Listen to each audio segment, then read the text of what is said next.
सो so today आज की जो हमारी प्रेजेंटेशन है, स्पेशली कुछ स्टूडेंट्स हैं जिन्होंने मुझे जिनको रीडिंग बी के बारे में जब हमने एक्सप्लेन किया, उसके बाद स्टिल उनको प्रॉब्लम्स आ रही थी। वो क्वेश्चंस आंसर सही चूज नहीं कर पा रहे थे। तो उनके लिए मैंने ये प्रेजेंटेशन प्रिपेयर की है, जिसमें how to approach reading B हमारा मेन टॉपिक है। तो आज मैं कुछ 3 से 4 क्वेश्चंस आपको सॉल्व दिखाऊंगा और आपको तरीका बताऊंगा कि देखिए किस तरह आप क्वेश्चन स्टेम को समझ के आप इजीली जो है वो जवाब ढूंढ सकते हैं। और एक बात मेरी याद रखिएगा, देखिए जिस तरह अगर मैं आज आपको इजीली ये करके दिखा रहा हूँ तो उसके पीछे मेरी एक स्ट्रगल है। मैंने काफी देर इस चीज को, इसके ऊपर डेली रीडिंग की हुई है, मुख्तलिफ आर्टिकल्स को पढ़ा है, टेक्स्ट स्ट्रक्चर को पढ़ा है। जो जो पैराग्राफ स्ट्रक्चर होता है उसको मैंने अंडरस्टैंड किया हुआ है, क्वेश्चन को पढ़ना मैंने अंडरस्टैंड किया हुआ है। तो तब जाके मेरी अंडरस्टैंडिंग इतनी डेवलप हुई है। तो जो न्यू कमर्स हैं उनके लिए मेरी एक छोटी सी ये एडवाइस है कि वो होपलेस ना हो। जब स्टार्ट करते हैं तो इनिशियली अगर उनके कुछ जवाब गलत आते हैं तो वो टेक्निक को सीखें। इनिशियली फर्स्ट फ्यू डेज में आपने टेक्निक सीखनी है, अप्रोच करना सीखना है, क्वेश्चन को पढ़ना किस तरह। मेन चीज आपको डे 1 से बताई गई है कि सबसे पहले आपको क्वेश्चन पढ़ना आना चाहिए। जब आप क्वेश्चन पढ़ना सीख लेते हैं तो उसके बाद आपको ऑप्शन से कीवर्ड समझ आने चाहिए। जब ऑप्शन से कीवर्ड समझ आ जाए तो थर्ड चीज आ जाती है आपका पैराग्राफ। और जब आपको पैराग्राफ स्ट्रक्चर को समझ लेते हैं तो फिर आपको एलिमिनेशन करना, आइडेंटिफाई करना आसान हो जाता है। तो ये क्वेश्चन है जिसको मैं आप रीड करूंगा। लिखा हुआ है as explained in the protocol the position of the RUM container will ideally. ठीक है, ये क्वेश्चन हमारा लास्ट टाइम भी था, लेकिन अब इसको जरा मैंने ज्यादा क्लियरली आइडेंटिफाई किया आप लोगों के लिए ताकि आपको हाईलाइट कर सकूं कि देखिए इस क्वेश्चन के अंदर सबसे पहले हमने चीज देखनी थी कि हमारा कीवर्ड क्या है क्वेश्चन का। तो वो है पोजीशन। क्योंकि किसी चीज की पोजीशन है उसके बारे में हमने देखना है कि वो आइडली क्या कर रही है। ठीक है, तो हमने अपना टॉपिक सेंटेंस देखा। तो टॉपिक सेंटेंस में स्टार्ट भी लिख दिया गया रिटर्न अनवांटेड मेडिसिन RUM।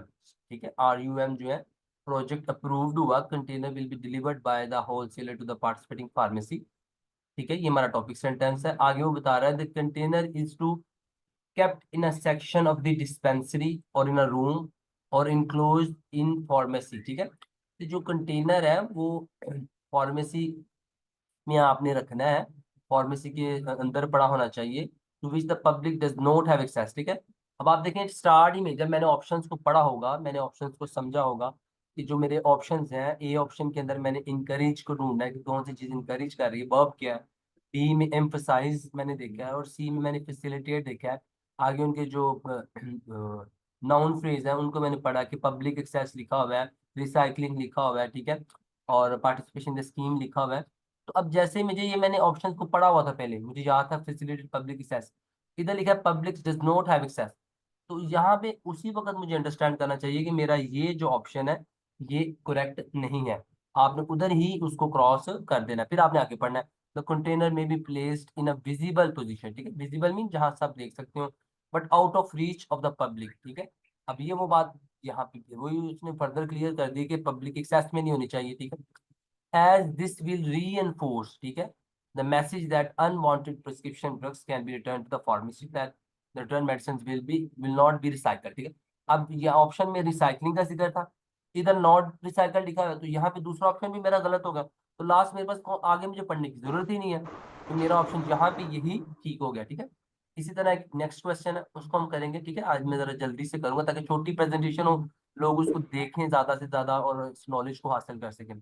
अब ये सेकंड क्वेश्चन है, इसको आप देख सकते हैं कि जब मैंने क्वेश्चन को पढ़ा तो इसमें मेन चीज क्या, पॉइंट, कोई एक पॉइंट हाईलाइट हुआ है, मैंने वो पॉइंट ढूंढना है, वो कौन सा हाईलाइट हुआ है इस पैराग्राफ के अंदर। और ये पैराग्राफ है जो है वो कह रहा है कि training manual about anaesthesia work station. Anaesthesia work station जो होते हैं उससे रिलेटेड ये टॉपिक है और उसके अंदर कोई एक मेन पॉइंट है। ठीक है, तो मैंने टॉपिक सेंटेंस को जब पढ़ा तो उसमें मुझे समझ आ गई स्टडीज ऑन सेफ्टी। तो इधर सेफ्टी इन एनेस्थीसिया जो होगा वो उसके रिलेटेड बात है, डॉक्यूमेंट है। फिर लिखा दैट ह्यूमन विजिलेंसी। अच्छा, सेकंड ऑप्शन होता है हमारा हमारा सेकंड, देखिए सेकंड जो हमारा स्टेप होता है वो होता है ऑप्शंस को पढ़ना। तो जो मैंने ऑप्शंस के कीवर्ड्स को हाईलाइट किया तो उसमें देखिए लिखा हुआ है कि have been shown to be vulnerable to failure. अब आप देखिए कि ये ओवरऑल ये जो सेंटेंस स्ट्रक्चर है यही ठीक नहीं है, जो have been shown to be vulnerable to failure. तो ये सेंटेंस स्ट्रक्चर ही ठीक नहीं है कि जो पार्ट्स ऑफ इक्विपमेंट है वो वल्नरेबल वल्नरेबल है, जो मदद के जो बहुत ही बुरी हालत में हो। ठीक है, जैसे एक ओल्ड एज ग्रुप होते हैं, जो बच्चे बच्चे होते हैं, हम उनको वनरेबल ग्रुप कहते हैं, ठीक है। तो वो कह रहे हैं कि जो पार्ट्स ऑफ स्पीच है वो वनरेबल हालत में फेलियर तरफ जा रहे हैं, ठीक है। तो ये एक वो सेंटेंस स्ट्रक्चर इसका ठीक नहीं था, लेकिन स्टिल हमने इसको हम अपने टॉपिक सेंटेंस को पढ़ते हुए आगे चलते हैं। देखिए लिखा है that human vigilance is alone, vigilance alone is inadequate. जहां पे इनएडिक्वेट की बात आई, तो जो हमारा थर्ड ऑप्शन था उसमें लिखा हुआ था कि monitoring by health professional is a reliable way, ठीक है। तो रिलायबल वे और इनएडिक्वेट ये ऑपोजिट वर्ड है, तो यहाँ पे ये जो डिस्ट्रक्टर है तो इसको हम यहाँ पे ही एलिमिनेट कर देंगे, ठीक है।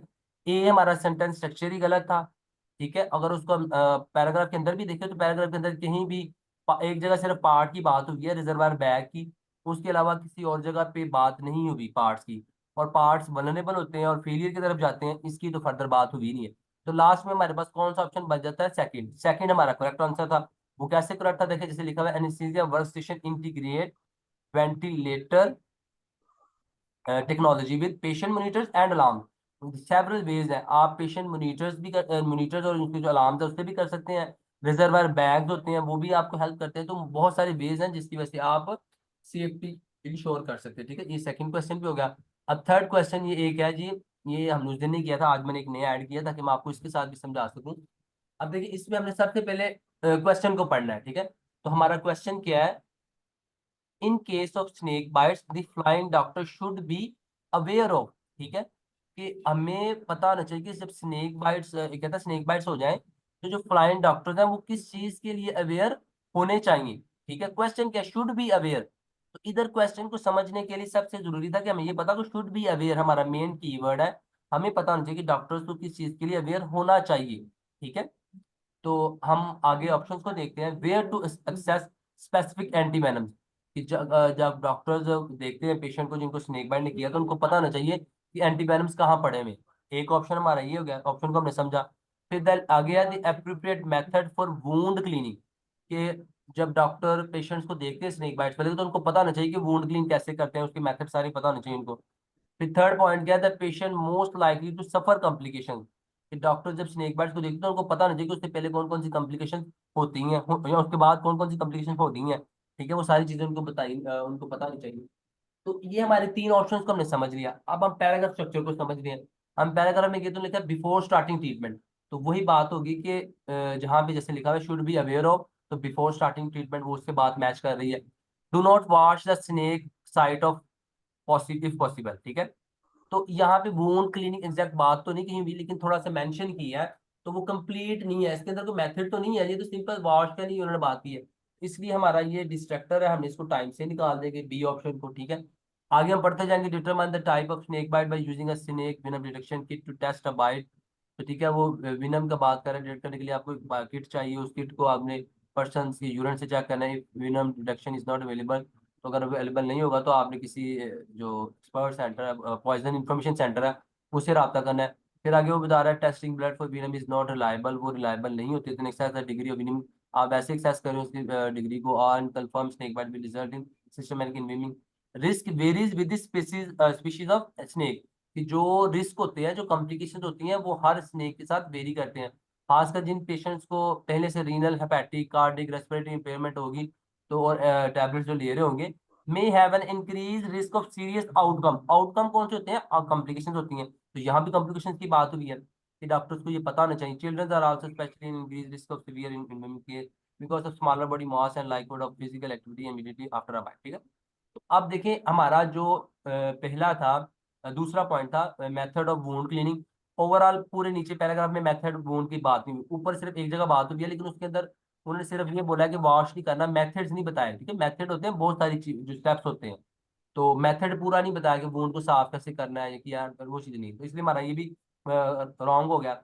ए जो है वो तो जिक्र ही नहीं हुआ एंटी वेनम्स का, तो ये तो बिल्कुल ही जिक्र नहीं हुआ, तो वो बी एलिमिनेट हो गया हमारा। ये मैं आपको एलिमिनेशन टेक्निक साथ साथ बता रहा हूँ कि किस तरह आपने एलिमिनेशन को स्ट्रॉन्ग करना है अपनी, कि जो चीज जिक्र नहीं हुआ वो टोटली कट होगी, जो जिक्र हुई है और आधी हुई है, और वो मेन चीज है कि वो अवेयर शुड बी अवेयर हो, उसको ज्यादा उन्होंने हाईलाइट नहीं किया कि फ्लाइंग डॉक्टर को इस चीज के लिए अवेयर होना चाहिए। तो अवेयर किस चीज के लिए होना चाहिए? जो रिस्क होते हैं, जो आउटकम्स होते हैं, उनके लिए अवेयर होना चाहिए। इसलिए हमारा सी हो गया। अब ये एक क्वेश्चन है, ये स्पेशली एक स्टाफ ने मेरे साथ शेयर किया था, तो उनके लिए मैंने ना आके ये टाइप की है, और इसको मैंने समझाने के लिए ना इसके ऐड किया ताकि वो इसको भी समझ सकें, इसमें से भी अगर जवाब ढूंढना था तो वो कैसे ढूंढना था। ठीक है, तो सबसे पहले हम देखते हैं कि द स्टेटमेंट बिलो हाईलाइट्स। तो इसमें ओवरऑल ये है कि जो तीन नीचे स्टेटमेंट लिखी हुई है वो हमने उनको पढ़ते हुए देखना है कि कौन सी चीज पैराग्राफ के अंदर हाईलाइट हुई है। तो कोई चीज हाईलाइट हुई है, इट्स मीन की जिस्ट बेस्ड क्वेश्चन होगा मोस्टली, तो हमने वो देखना है कि वो कौन सी चीज हाईलाइट हुई है। ठीक है, ऑप्शंस को हम समझते हैं। ऑप्शन क्या है, latex is being found in the fluid vaccine itself. अब देखा जाए तो ये सेंटेंस स्ट्रक्चर ही गलत है। कैसे, लैटेक्स इज बीइंग फाउंड मतलब पाया जा सकता था इन द फूड, तो ये तो मतलब अनरियलिस्टिक सा वर्ड है ना, ये तो मैच ही नहीं कर रहा, क्योंकि ऊपर सबसे पहले उसने लिखा है कि presence of latex is in fluid trivalent vaccine. ठीक है, तो इट्स मीन के पाया जा सकता था, ये तो सेंटेंस स्ट्रक्चर ही गलत है। आपको इसलिए मैंने कहा है कि आपको सेंटेंस स्ट्रक्चर की समझ होनी चाहिए कि जो राइट सेंटेंस के हैं, क्वेश्चन में पूछा क्या गया, वो पास्ट में बात है, फ्यूचर में बात है, कौन सी बात है। अब जब हमारा ये जो पहला ऑप्शन है वो सेंटेंस स्ट्रक्चर से ही एलिमिनेट हो गया, तो लास्ट में हमारे पास कौन से दो बचे हैं, बी और सी। अब बी और सी को पढ़ेंगे, तो बी में क्या है, the fluid vaccine itself contain latex. ठीक है, ये कह रहा है कि जो फ्लैट वैक्सीन है इटसेल्फ, उसके अंदर ही लैटिक्स होता है, एक चीज। दूसरे में कह रहा है latex is not being found in the fluid vaccine itself, कि जो फ्लॉयड वैक्सीन है उसके अंदर लैटिक्स पाया नहीं गया। ठीक है, इसके अंदर वो डिफरेंट सेंस है, ऊपर जो है वो डिफरेंट सेंस है। ठीक है, is not being found in the Floyd vaccine itself. ठीक है, अब ये हमने ऑप्शंस को समझ लिया। पहला ऑप्शन वैसे गलत है, वो मैंने आपको सेपरेट कर दिया। दो ऑप्शन हमारे पास बचे हैं, बी और सी। एक में ये है कि फ्लॉयड वैक्सीन के अंदर लैटिक्स होता है, और एक कहता है कि फ्लॉयड वैक्सीन के अंदर लैटिक्स नहीं पाया गया। अब हम पैराग्राफ को पढ़ते हैं, तो पैराग्राफ को जब हम पढ़ते हैं, टॉपिक सेंटेंस के presence of latex in fluid trivalent vaccine. ठीक है, तो during the 2018 influenza season, natural rubber latex is present in the sheath covering the needle. अब देखिए यहाँ पे उसने क्लियरली मेंशन कर दिया टॉपिक सेंटेंस के अंदर ही कि जो लैटिक्स है वो प्रेजेंट तो है, लेकिन वो किस जगह पे प्रेजेंट है, in the sheet covering the needle of trivalent, तो जो नीडल है उसके अंदर होता है। ठीक है, अब आगे हम देखेंगे तो आगे वो फर्दर बताता है कि वो फ्लॉड वैक्सीन के अंदर कहीं फ्लॉड वैक्सीन से खतरा नहीं है, they are no safety concern, मतलब जो सेफ्टी है हमें इससे रिलेटेड में कोई कंसर्न नहीं है फ्लॉड वैक्सीन से। इस मीन की फ्लॉड वैक्सीन के अंदर जो है वो लेटेक्स नहीं है। ठीक है, फिर आगे वो बताता है कि कहता है कि that reactions to latex are rare, बहुत रेयर है।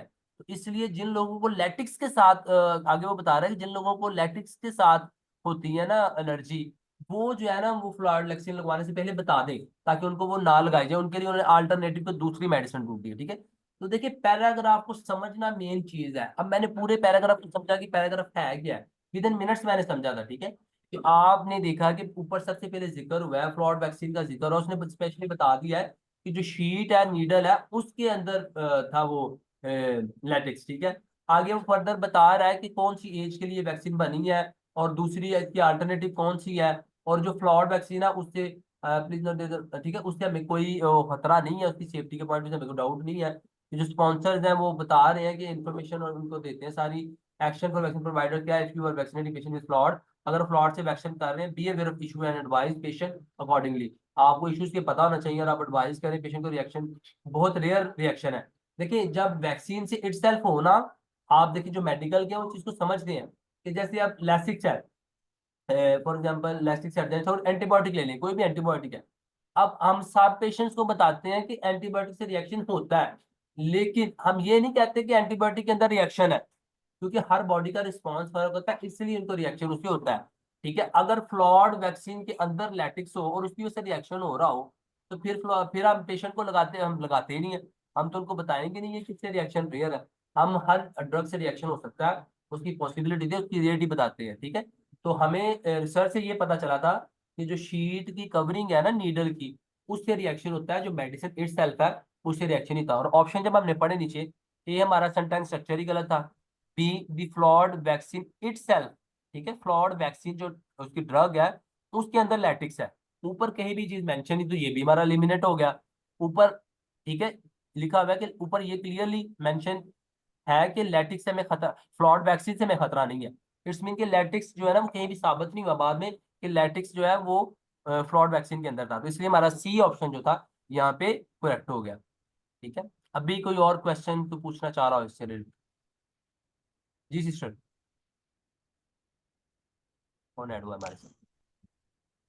यस हाँ जी, आपके लिए सर, स्पेशल, हाँ समझ जी, आई। वेरी गुड, ठीक है। क्या स्पेशल आपके लिए ये थी, और आपको ये क्वेश्चन अब देखा आपने मैंने कैसे आपको ये जस्टिफाई करके दिखाया।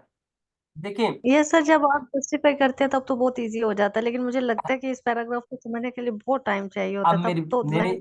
नहीं मैं बताता हूँ, मैंने स्टार्ट में आप तब ऐड नहीं हुई थी, तब मैंने ये भी चीज बताई थी कि देखिए स्टूडेंट्स को, देखिए एक चीज समझनी चाहिए। आपको सेकंड से थर्ड डे था जब आपको मैंने रीडिंग स्टार्ट करवाया, ठीक है। अभी आपकी जो कमांड है ना, पैराग्राफ स्ट्रक्चर को समझना, क्वेश्चन को समझना इतनी अच्छी नहीं है, अपनी मिस्टेक से सीखें। आप क्वेश्चंस को समझा करें, क्वेश्चन का मतलब क्या है, क्वेश्चन के अंदर वर्ब कौन सा है, वो चीज पूछ क्या रहा है। नाउन फ्रेज रेफर करते हैं किस चीज को ढूंढना है, वर्ब होता है मेन चीज, जो काम हो रहा था जो हमने ढूंढना होता है, ठीक है। तो वो देखिए, मैंने आपको जितने भी क्वेश्चन इसके अंदर आज दिखाए हैं, आपको एक दफा दोबारा दिखा दूं। तो देखिए क्वेश्चन के अंदर वर्ब है, जैसे शुड बी अवेयर, ठीक है, जैसे पॉइंट, ठीक है, जैसे पोजिशन। तो इस तरह आपने मेन कीवर्ड ढूंढना है, बाकी जो वर्ड होते हैं, जो नाउन फ्रेज होते हैं, तो वो हेल्प कर रहे होते हैं कि आपने उस चीज को ढूंढना कैसे है, ठीक है। आपका टास्क अभी ये होना चाहिए बेटा कि आप जितने भी क्वेश्चंस आप अटेम्प्ट करते हैं ना, आप क्वेश्चन को समझने में टाइम लगाएं। ठीक है, जब आपको क्वेश्चन समझना आ जाएंगे ना, तो आपके लिए बहुत इजी हो जाएगा कि आप ठीक कर ले, ठीक है।